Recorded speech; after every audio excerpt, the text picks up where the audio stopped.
"This is where you live." My sister Victoria's voice dripped with disgust as she stepped into my studio apartment. It was Christmas Eve, and I had made the mistake of inviting her over. She wrinkled her nose like she'd walked into a garbage dump. "Maya, this is pathetic. One room. Where do you even entertain guests?" I stood by my kitchenette, my hands shaking as I stirred the hot chocolate I'd made for her. Behind her, my parents hovered in the doorway, looking embarrassed but saying nothing. They never did. Victoria had always been the golden child, the successful real estate agent with the perfect husband and the sprawling house in Oakmont Heights. I was just Maya Bennett, the quiet data analyst who lived in a 400-square-foot box in the city. "It's cozy," I said softly. Victoria laughed, a sharp, cutting sound. "Cozy is what poor people call small." She pulled out her phone and started taking photos. "I have to show Derek this. He won't believe people actually live like this." My mother finally spoke, her voice gentle but strained. "Victoria, that's enough." But it wasn't enough. Victoria walked around my apartment like a critic at a bad art show, pointing out every flaw. The bathroom was too small. The kitchen was a joke. The fold-out couch was tragic. My father stood silent, his hands in his pockets, avoiding my eyes. This wasn't new. Victoria had been the center of their universe since we were kids. She was the cheerleader, the homecoming queen, the daughter who married well. I was the bookworm who disappeared into spreadsheets and code. When Victoria posted the photos on the family group chat later that night with the caption, "Visited Maya's palace today," followed by a crying laughing emoji, I sat on my fold-out couch and cried. But somewhere in that humiliation, something hardened inside me. I had been saving for 3 years. I had been planning. Victoria didn't know that I made twice her income working remotely for a tech firm. She didn't know anything about me. I had learned to hide my success early. When I got my first promotion at 25, I made the mistake of mentioning my salary at a family dinner. Victoria's face had turned red, and she'd spent the rest of the night talking loudly about her commission checks and her husband's law practice. After that, I stopped sharing. I stopped talking about work, about money, about anything that mattered. I became invisible, and it was safer that way. But the apartment photos were the final straw. I opened my laptop that night and reviewed my finances. I had $340,000 saved. My job was fully remote. I had no debt, no ties, no reason to stay in the city where my family treated me like a failure. I started searching for houses in Silver Pine, a beautiful town 3 hours north, known for its lakes and forests. I wasn't looking for cozy anymore. I was looking for a statement. By 2:00 a.m., I had found it. The house was called Willowmere Estate. It sat on 4 acres overlooking Crescent Lake, a sprawling modern mansion with floor-to-ceiling windows, 6 bedrooms, and a price tag of $890,000. It was absurd. It was excessive. It was perfect. The photos showed a chef's kitchen, a home theater, a library with built-in shelves, and a master suite with a balcony that faced the water. The listing agent's name was Claire Donovan from Prestige Properties. I called her the next morning. "I'd like to make an offer," I said, my voice steady despite my racing heart. "I can do $850,000 cash, closing in 30 days. There was a pause on the other end. "Cash," Claire repeated. "Yes, I'm a remote worker looking to relocate. I'm serious." 2 days later, my offer was accepted. The sellers were an older couple moving to Florida, and they wanted a fast, clean sale. I signed the papers on January 15th, sitting in my tiny apartment, committing to the biggest purchase of my life. Victoria had no idea. Nobody did. I moved into Willowmere Estate on February 10th. The movers carried my modest furniture into rooms that swallowed it whole. My fold-out couch looked ridiculous in the massive living room. My little kitchen table was lost in the chef's kitchen, but I didn't care. I stood on the back deck, overlooking the frozen lake, and breathed in the cold, clean air. For the first time in my life, I felt like I had room to exist. I didn't tell my family about the move. I simply stopped answering their calls as frequently. When my mother asked where I was, I said I was busy with work. When Victoria texted asking for photos of my shoebox, I left her on read. I spent February turning the house into a home. I bought real furniture, planted bulbs in the garden, installed smart locks and a security system. I set up my office in the library, surrounded by windows and light. I was happy. Genuinely, quietly happy. And then in March, Victoria called. "Maya, I have amazing news," she said, her voice bright and loud. "Derek and I are expanding my real estate business. We're opening a branch in Silverpine, can you believe it? That cute little lake town, we're going up there next week to scope out properties. My blood turned cold. Silverpine, I repeated. Yes, it's booming right now. Rich people from the city are buying up vacation homes. I'm going to make a fortune. She kept talking, but I had stopped listening. Victoria was coming here. To my town, to my sanctuary. I thought about telling her. I opened my mouth to say, I live there now. But something stopped me. Maybe it was the way she'd humiliated me at Christmas. Maybe it was the years of being invisible. Maybe it was just curiosity. That's great, Victoria, I said. Good luck. I hung up and stared at my lake view. A slow, cold plan began to form in my mind. If Victoria was coming to Silverpine, I was going to let her see exactly what she'd mocked. I called Claire Donovan the next day. Claire, this is Maya Bennett from Willowmere Estate. Maya, how are you settling in? Wonderfully. Listen, I have a strange request. My sister is a real estate agent and she's coming to Silverpine next week to look at properties. She doesn't know I live here. I'd like to keep it that way. There was a pause. Keep it a secret. Yes, if she comes to your office, I want you to show her houses, including mine, but don't tell her who owns it. Claire laughed, a warm, conspiratorial sound. That's delicious, but why? Let's just say my sister has strong opinions about my living situation. I'd like to see her reaction to this one. Claire was quiet for a moment, then said, I'll do it. This is the most interesting request I've had all year. We worked out the details. I would stay away during the showing. Claire would list Willowmere as available for private tour by appointment only and add it to her portfolio of luxury properties. Victoria arrived in Silverpine on March 18th. I knew because she posted about it constantly. Photos of the town square, the lake, the charming bed-and breakfast where she was staying. Silverpine is gorgeous, she captioned one post. I'm going to own this market. I watched from my library window as her posts rolled in. That afternoon, I got a text from Claire. She's here. Scheduled a showing for tomorrow at 2:00 p.m. She specifically asked to see the most impressive properties in the area. I told her I had something special. I smiled. Perfect. I'll be gone all day. The next morning, I packed a bag and drove to a coffee shop in the next town over. I brought my laptop and pretended to work, but my mind was elsewhere. At 2:15 p.m., Claire sent me a photo. It was Victoria standing in my foyer, her mouth literally hanging open. The caption read, She's speechless. I laughed out loud in the coffee shop. Claire called me that evening. Maya, you should have seen her face. She walked in and just froze. She kept saying, This is unbelievable. Who lives here? What did you tell her? I asked.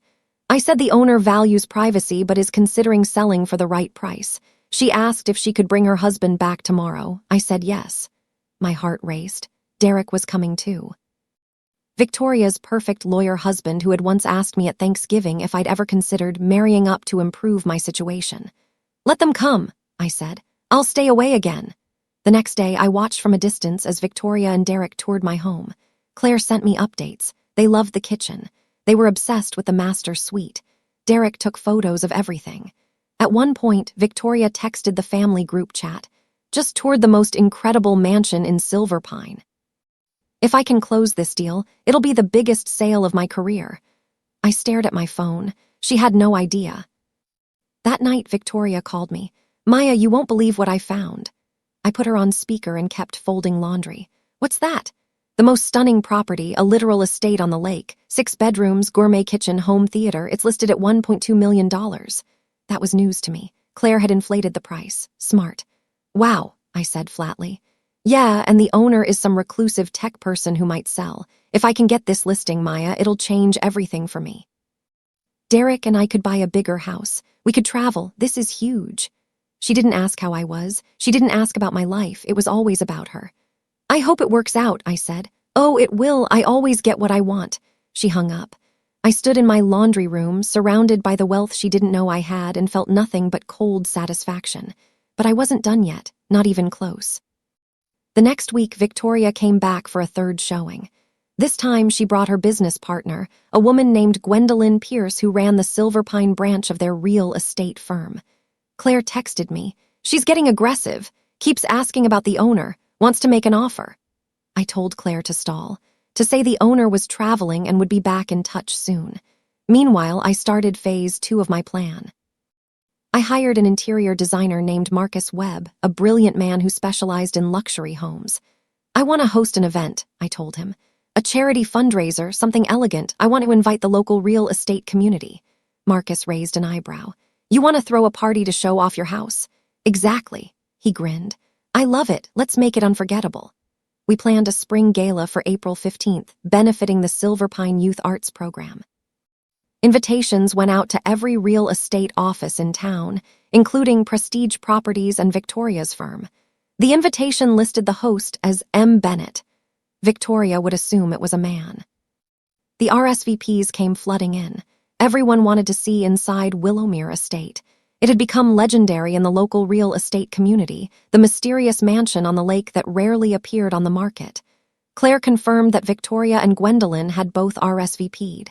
She's beside herself, Claire texted. She thinks this is her chance to network with the owner. Perfect. I spent the next 2 weeks preparing. I bought a stunning navy dress, had my hair professionally styled, and worked with Marcus to transform Willowmere into something out of a magazine. We strung lights through the gardens, set up a catering station in the kitchen, and arranged for a string quartet on the back deck. The night before the gala, I stood in my foyer and looked around. This was my home, my success, my silent victory. Tomorrow, Victoria would walk through these doors and finally see who I really was. I smiled. I had waited my whole life to be seen. Tomorrow, I would be unforgettable. The day of the gala was perfect, sunny, warm, with a light breeze off the lake. I spent the morning doing final preparations, arranging flowers, checking the catering setup, making sure every detail was flawless. At 5:00 p.m., I went upstairs to get ready. I put on the navy dress, simple but elegant, and silver earrings my grandmother had given me. I looked in the mirror and barely recognized myself. I looked confident, powerful, real. By 6:00 p.m., guests started arriving. Claire came early to brief me. Victoria just texted. She's on her way. She has no idea. Good, I said. Let's keep it that way until the right moment. The house filled quickly. Real estate agents, local business owners, town council members. Everyone was admiring the house, the view, the setup. I floated through the crowd, shaking hands, accepting compliments. And then at 6:30 p.m., I saw her. Victoria walked in wearing a tight red dress and heels that clicked on my marble floor. She looked around with barely concealed envy and ambition. She didn't see me. Not yet. I watched Victoria move through the crowd, her eyes scanning every detail of the house. She stopped to admire the chandelier, ran her hand along the marble countertop, whispered to Gwendolyn about the value of the finishes. Derek was with her, looking bored but impressed. I stayed back, observing. Claire caught my eye from across the room and gave me a subtle nod. It was almost time. Marcus approached me with a microphone. Whenever you're ready, he said quietly. I took a deep breath. This was it. I stepped up onto the small platform we'd set up near the fireplace. The string quartet stopped playing. The room fell silent. Good evening, everyone, I said, my voice steady and clear. Thank you so much for coming to Willowmere Estate tonight. I'm thrilled to have you here. I saw Victoria's head turn. She was standing near the kitchen, a glass of wine frozen halfway to her lips. Her eyes widened as she recognized my voice. My name is Maya Bennett, and I'm the owner of this home. The room erupted in polite applause. I smiled and continued. I moved to Silverpine 3 months ago, looking for peace and a fresh start. This house has given me that and so much more. Tonight, we're here to support the Silverpine Youth Arts Program. A cause that's very important to me. I could see Victoria clearly now. Her face had gone pale. Her mouth was slightly open. Derek was staring at me like I was a ghost. Gwendolyn looked confused, glancing between Victoria and me. I want to thank Claire Donovan from Prestige Properties for helping me find this incredible place, I continued. And I want to thank all of you for welcoming me to this wonderful community. More applause. I stepped down from the platform, and immediately people swarmed me with questions and congratulations. But my eyes stayed on Victoria. She was standing completely still, her wine glass trembling in her hand.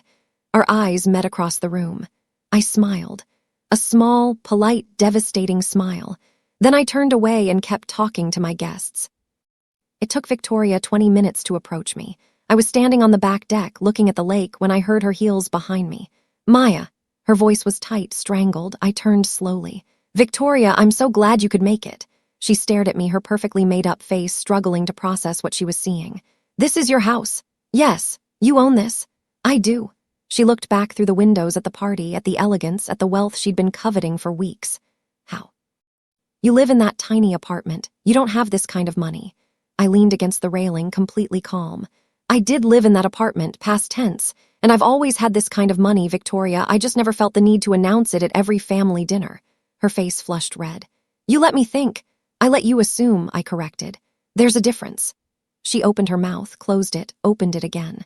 For once in her life, my perfect sister had nothing to say. Derek appeared behind Victoria, looking uncomfortable. Maya, this is quite a place. Thank you, Derek. He cleared his throat. Victoria's been trying to get in touch with the owner for weeks. We had no idea it was you. I know, I said simply. Victoria found her voice again, and with it came the anger. This is insane. Why didn't you tell us? Why didn't you tell Mom and Dad? We've been worried about you living in that depressing little box, and you were here the whole time. Were you worried? I asked quietly. Or were you entertained? She flinched. That's not fair. You took photos of my apartment, Victoria. You posted them in the family chat with crying, laughing emojis. You called it a shoebox. You said poor people call small spaces cozy. My voice stayed calm, but each word landed like a stone. You humiliated me. I was joking, she whispered, but there was no conviction in it. No, I said. You were cruel, and you've been cruel for years. I just finally decided to stop letting it define me. Victoria's eyes filled with tears, but I felt no satisfaction, just emptiness. I'm sorry, she said, her voice breaking. I didn't realize. You didn't want to realize, I interrupted. You never asked about my job, my income, my life. You just assumed I was failing because I wasn't doing things your way. Derek put his hand on Victoria's shoulder, but she shook it off. She looked at me with something I'd never seen before, genuine remorse. You're right. I've been horrible to you. I don't even know why. Maybe because you never needed anyone's approval and I've always needed everyone's. It was the most honest thing she'd ever said to me. I felt something crack inside my chest, just a little. I don't need your approval, Victoria. I never did. I just wanted you to see me. She nodded, tears streaming down her face now. I see you. I promise I see you. Good, I said softly. Then I walked back inside, leaving her on the deck with the lake and her regrets. The party continued for another 2 hours. I smiled, I networked, I played the gracious host. But inside, I felt strangely hollow. I had won, I had proven myself. I had watched Victoria's perfect facade crack, so why didn't it feel better? Around 9:00 p.m., guests started leaving. Claire came over and hugged me. That was the most dramatic event I've ever attended. You're a legend now. I laughed tiredly. I just wanted her to see what she'd been mocking. Well, she saw it. The whole town saw it. You're not invisible anymore, Maya. After everyone left, I walked through my empty mansion. The catering staff had cleaned everything. The house was perfect, silent, and mine. I stood in the foyer, the same spot where Victoria had stood speechless weeks ago, and felt a wave of loneliness crash over me. I had built a fortress, but I was still alone inside it. My phone buzzed, a text from my mother. Victoria called me crying. She told me everything.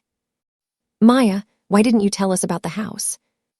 I stared at my mother's text for a long time. Then I typed, because you never asked. Because every family dinner was about Victoria's sales and Derek's cases and their perfect life. I stopped sharing because no one was listening. I hit send before I could second-guess it. 3 dots appeared immediately. Then, you're right. I'm so sorry, sweetheart. Can we come visit? I want to see your home. I want to see you. I sat down on my beautiful staircase, surrounded by marble and luxury and silence, and cried. Not from sadness, exactly, from release. From the exhaustion of carrying invisibility for so long. Yes, I texted back. You can visit. Over the next week, my phone exploded. My father called, apologizing. My aunt texted, saying she'd always known I was special. Cousins I hadn't heard from in years suddenly wanted to reconnect. It was overwhelming and hollow and strangely satisfying all at once. But the call that mattered most came 3 days after the gala. It was Victoria. Yeah, can we talk? In person. Victoria's voice was different, smaller. I agreed to meet her at a coffee shop in town, neutral territory. When I arrived, she was already there, wearing jeans and a simple sweater. No designer clothes, no performance. She looked tired. Thank you for coming, she said as I sat down. I wasn't sure you would. I almost didn't. We sat in awkward silence for a moment. Then Victoria spoke, her voice shaking. I've been thinking about what you said about me being cruel. You were right, I've treated you terribly and I don't have a good excuse. I waited. I think I was jealous, she continued. You were always so smart, so self-sufficient. Mom and Dad never had to worry about you. Meanwhile, I was constantly performing, constantly trying to prove I was worth their attention. And when you succeeded quietly without any of the drama I needed, it made me angry. She looked up at me, tears in her eyes. I'm sorry for the apartment photos, for the comments, for making you invisible. You deserved better. I felt something shift inside me. Not forgiveness, not yet, but something softer than anger. Thank you for saying that, I said quietly. It means a lot, Victoria nodded. I know I can't take back the past, but I want to do better if you'll let me. I thought about the years of erasure, the mockery, the casual cruelty. I thought about my beautiful, empty mansion. I'll think about it, I said honestly. That's fair. We finished our coffee in more comfortable silence. As we were leaving, Victoria hesitated. Can I ask you something? Why did you invite me to the gala? Why not just disappear and let me wonder? I smiled. Because I wanted you to see what you'd been mocking, but also because I wanted to see if you'd recognize me when I wasn't invisible anymore. Did I? Eventually. We walked to our cars together. Before she left, Victoria hugged me, quick and awkward. I really am sorry, Maya. I know, I said, and for the first time I believed her. My parents visited 2 weeks later. They drove up from the city on a Saturday morning, and I met them at the door, my stomach in knots. My mother gasped when she saw the house. Maya, this is incredible. Thank you. We did the full tour. My father kept shaking his head in amazement. You bought this yourself with your savings? Yes. Why didn't you tell us? My mother asked, her voice pained. We could have celebrated with you. I led them to the deck, and we sat overlooking the lake. I didn't tell you because I didn't think you'd care. Victoria's accomplishments always took up all the air in the room. I learned to stay quiet. My mother started crying. That's our fault. We let Victoria dominate every conversation. We never pushed back when she was cruel to you. We failed you. My father reached over and took my hand. We're so proud of you, Maya, not just for this house, but for everything. Your career, your independence, your strength. We should have said that years ago. We spent the rest of the day together, really together. My mother asked about my work, my life, my plans. My father wanted to know everything about the house buying process. It felt strange and unfamiliar, being the center of their attention, but it also felt good. That evening, as they were leaving, my mother hugged me tightly. We're going to do better, I promise. I hope so, I said. After they left, I stood on my deck and watched the sunset over the lake. The water was calm, reflecting the pink and orange sky. I thought about Victoria, about my parents, about the long road to being seen. I had bought this house to escape, to prove something, to build a fortress against the people who had made me feel small. But maybe it could be something else too. Maybe it could be a bridge. My phone buzzed, a text from Victoria. Thank you for giving me another chance. I won't waste it. I smiled and typed back. I know. The sun dipped below the horizon, and the lake turned dark and quiet. I felt peaceful, not because I had won, but because I had finally chosen to be seen. 6 months later, Christmas Eve arrived again.